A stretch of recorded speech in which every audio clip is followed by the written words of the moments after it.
ಮಮತಾ ಮಮತಾ ಹಾ ಪೇಮೆಂಟ್ ಬಂತು ಹೌದಾ ತಗೋ.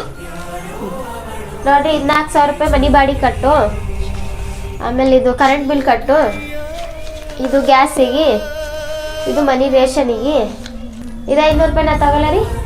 ಹೌದಾ ಸರಿ ತಗೋ. ಅಲ್ಲ ಹೌದು 500 ರೂಪಾಯಿ ತಗೊಂಡು ಏನು ಮಾಡ್ತಿ? ನಿನ್ಗೊಂದು ಅಂಗಿ ತಗೊಂತೀನ್ರಿ. ಅಯ್ಯೋ ನನಗೆ ಬಟ್ಟೆ ಭಾಳ ಅದಾವ, ಬ್ಯಾಡ ಇವಾಗ ನನಗೆ. ಅಲ್ಲ ರೀ, ನಿನಗೆ ಅಂಗಿ ತಗೋ ಅಂದಿದ ತಕ್ಷಣ ಬ್ಯಾಡ ಅಂತಿ, ನನಗಾದ್ರೆ ಸೀರೆ ತಗೋ ಅಂತಲ್ರಿ ನೀನು.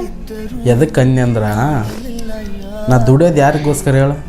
ನಿನ್ನ ಸಲುವಾಗ. ಅದಕ್ಕೆ ನೀನು ಕೇಳಿದ್ ನಾ ಕೊಡಿಸ್ಬೇಕು, ಅದು ನಮ್ಮ ಕರ್ತವ್ಯ. ಅದಕ್ಕೆ ನೀನು ಕೇಳಿದ್ ಕೊಡಿಸ್ ನಾನು. ನೋಡು ಮಮತಾ, ಈ ರೊಕ್ಕ ದುಡಿಬೇಕಂತಂದ್ರೆ 30 ದಿವಸ ಬೇಕು ನಮಗೆ. ಅದೇ ಇದನ್ನ ಖರ್ಚು ಮಾಡ್ಬೇಕಂದ್ರೆ 1 ದಿವಸ ಸಾಕು. ಇಷ್ಟೇ ಜೀವನ. ಸರಿ ತಗೋರಿ, ಇದು 500 ರೂಪಾಯಿ ಖರ್ಚು ಮಾಡೋದು ಬೇಡ, ಹಂಗೆ ಕುಡಿಯಾಕಮ್ಮ. ಹೆಜ್ಜೆ ಹೆಜ್ಜೆ ಕಾದು